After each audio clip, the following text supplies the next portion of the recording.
Hi, everybody. My name is Jesse Colangelo, and I'm the business development lead for the Agile BioFoundry. And I'm so glad you're all here. This is what I am here for, and I'm excited to talk to all of you about your interests and how they align with the Agile BioFoundry and what mechanisms we can figure out to work together. Next slide, please, Angie. So Nathan raised this point in the very first session this morning, and I just want to reiterate it. The Agile BioFoundry really needs you and industry partners. Part of our mission is to develop the tools, processes that you've heard about quite a bit this morning, and it's also to develop partnerships. We don't get to sustainable industrial production of renewable fuels and chemicals without industry partners. DOE national labs do not bring products to market. Our role is really to de-risk early stage technologies to enable bioprocesses that the industry then adopt, leverage, scale, and commercialize. And so figuring out at what point we can make some sort of working arrangement for you to have exposure to those tools, work with those tools, work with us together to make those tools, optimize your process is really what we're looking to facilitate constantly. But today is one opportunity to really hear from you, get some sense of what tools are of greatest interest, and to give you some information, not just on what those tools are, but what the mechanisms for working with the Agile BioFoundry are. Next slide, please, Angie. Okay, so there are, I think, 4 slides that speak to what are the most common conversations I have with folks in industry who are thinking maybe partnering with the Agile BioFoundry would help my product process mature. The first of those topics is around resourcing. So any project undertaken by the Department of Energy National Labs needs to have dedicated funding to support the execution of those projects. From the DOE National Labs perspective, the simplest way for that to happen is for the support for that project to come from external sources. So if an industry has the means to bring private funds in to support whatever work they're interested in doing. Obviously, there are financial ramifications of that sort of arrangement, but the benefits of it are there's much less constraint around relying on aligning with the priorities of BITO and the Agile BioFoundry, of course, the priorities of the company partner. The other benefit is it's not time constrained to when there is an opportunity for a cost share. So I'll just leave that there as a bookmark, and then I'll spend much more of the time talking about cost share projects with DOE national laboratories, which certainly do exist and of course are very popular with industry partners. So there are opportunities fairly regularly, though, in different manifestations for the DOE to take some of the financial burden to bring resources to collaborative projects with industry. Again, that's part of our mission, is to get these technologies out into the world to make the sorts of impacts that these tools are being developed to have. Even in those cases, there is a minimum cost share by industry partners, even when the DOE and the ABF, if that's the mechanism of funding, even if they are contributing substantial proportions of those funds to the project. And that's really to ensure that our partners are engaged and proactive in these projects. So I think I'll talk more about cost share. Well, I'll just touch a tiny bit more on it now. A cost share does not need to be direct funding. So it could be 20% of the cost of the project in cash. It can also be, in-kind contributions through, just about anything that you can ascribe value to. So it can be personnel time, it could be use of facilities, it could be use of proprietary software or tools. It could even be things like travel expenses to come out and visit the labs that you're collaborating with. So those are the two primary mechanisms that the Agile BioFoundry uses to support resourcing of projects that it collaborates on. Either the funds come directly from the partner, and again, there's a lot more flexibility in which tools can be leveraged and to what extent when there aren't the constraints of what the DOE is specifically looking to fund at the moment, and then cost share opportunities, one of which is on the table now, and I'm going to speak to that in a few slides. Next slide, please, Angie. Okay, contracting. As soon as folks know that they're interested in doing a project, have some sense that they have, or the DOE has, or the combination of the two have the funding necessary to move that project along, what are the terms of working together? And like there are two common ways the ABF supports projects through funding, there are two common contracting mechanisms that the Agile BioFoundry uses to establish the terms of its working relationships with industry partners. One of them is called a cooperative research and development agreement, because it's quite a mouthful, and the other is called a strategic partnership project, or an SPP. Both of these things will include an NDA if one has not been signed prior. It's very common to sign one prior when we're doing discovery and scoping discussions around what a compatible scope of work might look like. But if one hasn't been executed, one typically either is concurrently or is wrapped up into the CRADA. There needs to be an an accompanying statement of work, an accompanying budget and timeline. That budget will need to call out what the nature of the cost share is, assuming that there is a cost share for this project. That is less explicit. It's less important to explicitly call that out if it's just a funds in project, but certainly if it's a cost share project, that's essential to call out. Okay, so those things are the same between CRADAs and SPPs. What's largely different between them is that a CRADA is really meant to put terms in place for large scopes of work where there's anticipation of intellectual property being created and anticipation of some degree of accommodating findings along the way to dictate what next steps are within that scope of work, which is to say the tasks that are defined in a CRADA are less granular than they are in a strategic partnership project. That's not to say the scopes of work are typically shorter, because again, they're typically for longer periods of time. But in contrast, a strategic partnership project is typically smaller in scope, more prescriptive, and maybe without exception always a funds in. It's more like a service agreement where an industry recognizes that the Agile BioFoundry has some capability that they want to execute in a prescriptive way. And in that case, there's not an anticipation of intellectual property being generated. For these cooperative research and development agreements, there is a template ABF CRADA agreement. If we're cost sharing, if the DOE is bringing a substantial portion of funds to the table to support that project, that CRADA is non-negotiable.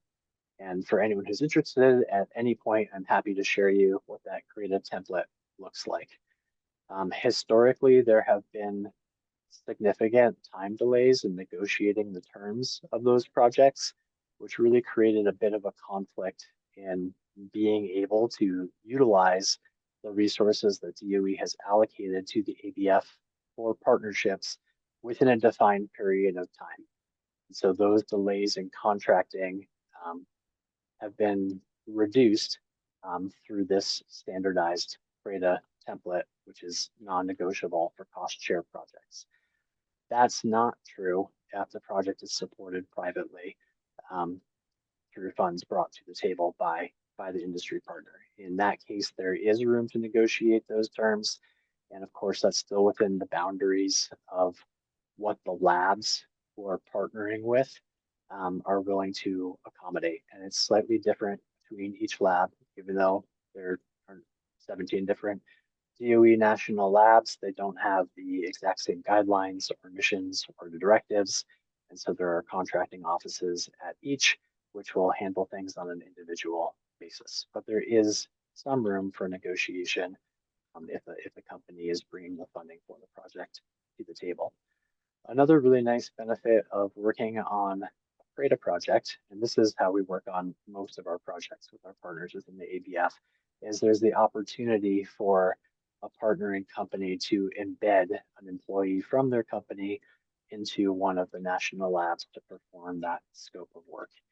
And so that's a great collaborative opportunity to utilize facilities directly and have access to your collaborators maybe on a more regular basis than you would if that collaboration were entirely remote.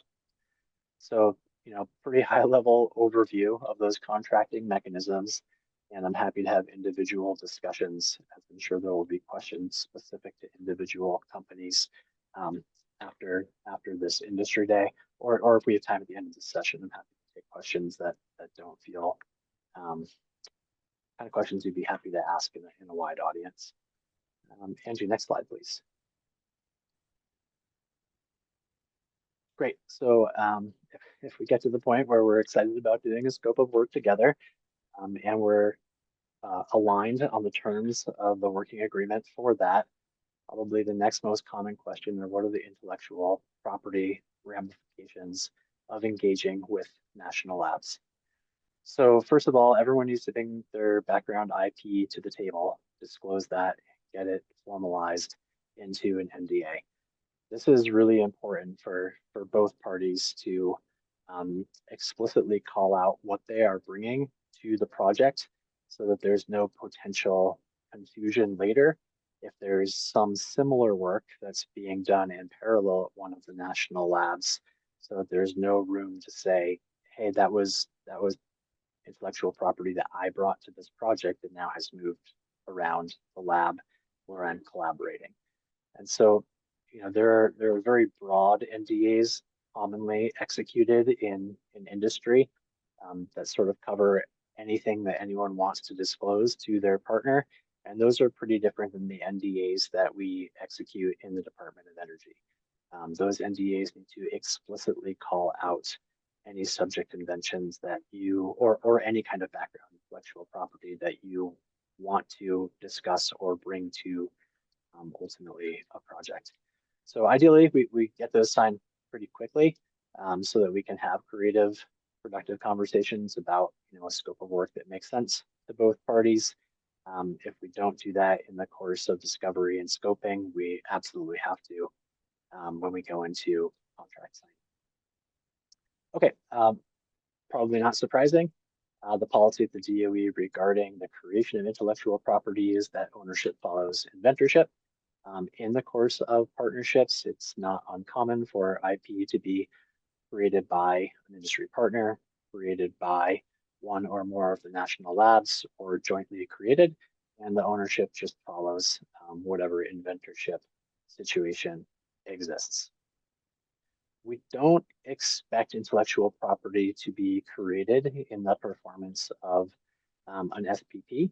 It does happen occasionally. When it does happen, it is almost always by the industry partner, but in either case, if intellectual property is generated in that case, it does vest with the industry partner, not with the labs.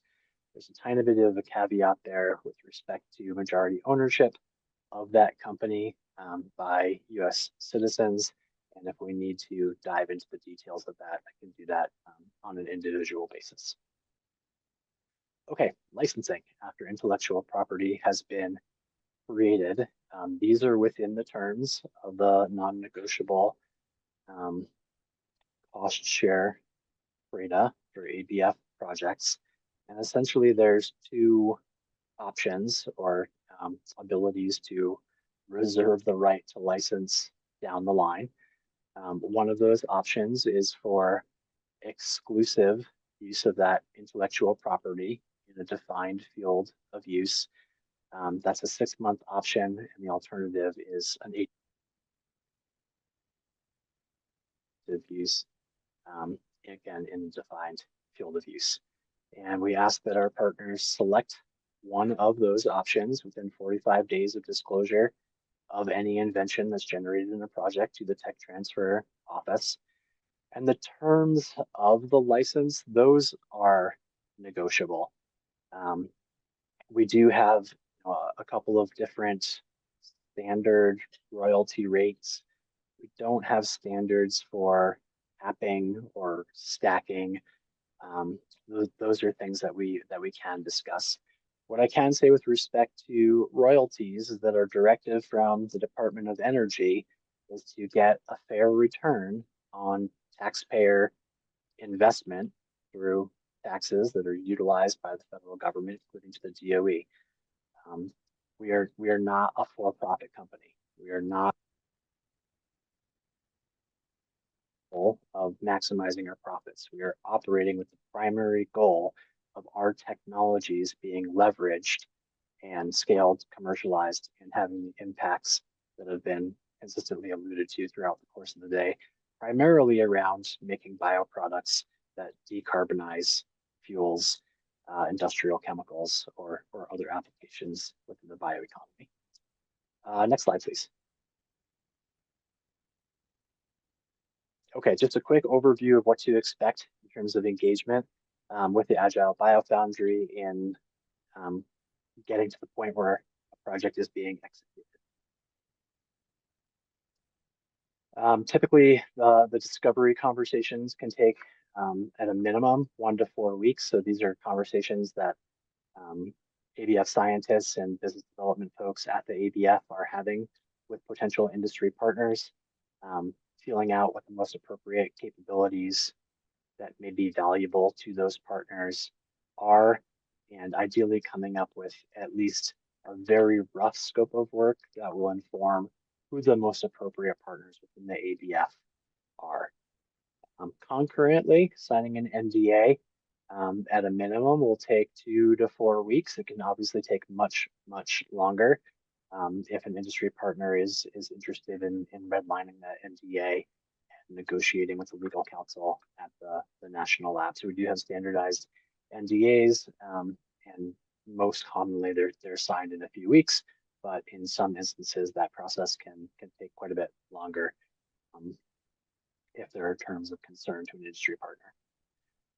Scoping the work and budgeting the work at a minimum a few weeks, 4 and more is not uncommon, just by nature of the availability that the scientists who will be assembling those scopes of work have to work on that with their industry partners, and of course the availability their industry partners have to work on them as well. But I would say it's quite common for it to take a few weeks. Notably, the lab approval process. So after both parties have decided they want to move forward with the contracting process, can take several months, and that is lab specific, and it encompasses a number of things. It's very important that the labs do their due diligence to make sure that the partnership was arrived at through equitable means, that the allocation of funding is appropriate, the work will be done in a safe manner, and all of those things require evaluation at the lab. And so that does take quite some time. So that should be something that anyone who's potentially partnering with a national lab should be thinking about in terms of what their priorities and their timelines are. Because if they're hoping to partner and start a project in a few weeks or a few months, that's unlikely to happen. Typically, our projects are 2 to 3 years in duration. That's not mandated in any way. And in particular, if someone was interested in doing an SPP, prescriptive work scope, it could quite feasibly done in a shorter amount of time. But again, the majority of our projects are creative projects, and they're typically 2 to 3 years in duration. Next slide, please. Okay, great. So I'm going to come to the current opportunity now for Cost Share to work with the ABF on one of our core projects or on application of one of our tools. These are called strategic core industry partnerships. Our core projects are really limited to partners who are interested in developing the bioprocess around bringing one of our core projects closer to market through elevating the maturity or optimizing some step in the production of one of those 4 molecules. You heard about those 4 molecules from Greg earlier this morning. And if you are interested in talking specifically about the tasks that are being undertaken at the national labs in greater depth than was presented by Greg this morning, I or the task leads for those projects would be happy to engage. Obviously, that's a smaller audience than those that might potentially be interested in leveraging some of the tools that the ABF has developed. Can you go to the next slide, please, Angie? So here's a snapshot. Many of these tools have already been presented on earlier in the day. They essentially cover the spectrum of the DPTL cycle, including LCA and TEA analyses and scale up. I'm not going to go through this list, but these capabilities are all elaborated on in greater detail on our website. You can see the link there in the lower right, or just go to the agileBioFoundry.org website. You'll be able to find them. Or if you already know there's a capability you're interested in leveraging, you could reach out to me and I could connect you with the most appropriate scientists, or if you already know who the scientists are, you're welcome to connect with them directly. So these are broadly the scopes of this particular partnership opportunity. Next slide, Angie. And again, this is a cost share opportunity on the table right now. So perhaps most pertinently, what does application for this opportunity look like, assuming you are interested in partnering with ABF on development of a core project or leveraging one of the tools? The application window is rolling, but there is a hard deadline for submission of a scope of work and preliminary budget by December 31st. Applications, again, it's a rolling admission, so those applications are considered upon submission and primarily evaluated around alignment with both the ABF and the BITO priorities. So, one of those priorities is decarbonizing fuels and industrial chemicals, but another priority is to get our technologies into the hands of folks who can think they can elevate the maturity of their bioprocess or bioproduct. And again, the required materials for the application are a scope of work, a timeline, and a budget, including the description of the cost share. And if we have those things by the end of this calendar year, we can move them into contracting with the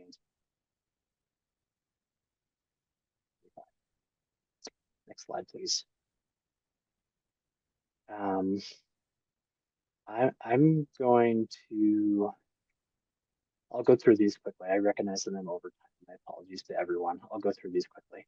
The most common question around eligibility has to do with international partners. International partners are eligible to partner. There are some caveats around requirements of manufacturing substantially in the United States if intellectual property is generated and licensed by that partner. In terms of cost share, I already talked a little bit about essentially the partnering company can bring anything of value to the table, be it personnel, time, facility. And if there are questions about can I bring X to the table, please reach out and ask, and I'd be happy to speak to whatever item you're thinking may be eligible for cost share. Any biological materials created in the course of the project, the remains of such will be equally distributed amongst the participants in the project, and the title will vest individually with those participants. So you effectively own them if they're created in the course of the project.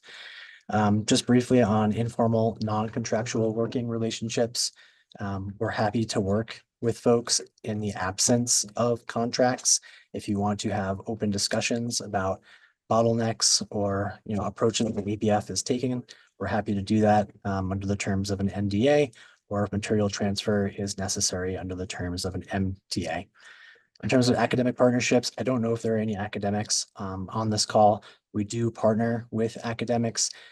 Typically, those partnerships are supported by funds from federal agencies that are applied for jointly through funding opportunity announcements from those agencies. If you are an academic interested in partnering with us and curious to know more about that, please reach out to me. Next slide, please. Okay, here's just a list of our industry partners and our academic partners. If you know folks at these companies and you're curious to hear about their experience with them, please go ahead and reach out to them. Just wanted to give a snapshot of the diversity of companies that we've worked with. Next slide, please. And this is just for more information. Of course, these slides will be shared, so I won't walk you through it. But feel free to reach out to me at any time if you want to discuss the nature of partnering with the ABF. I think that's it for me. Thanks so much.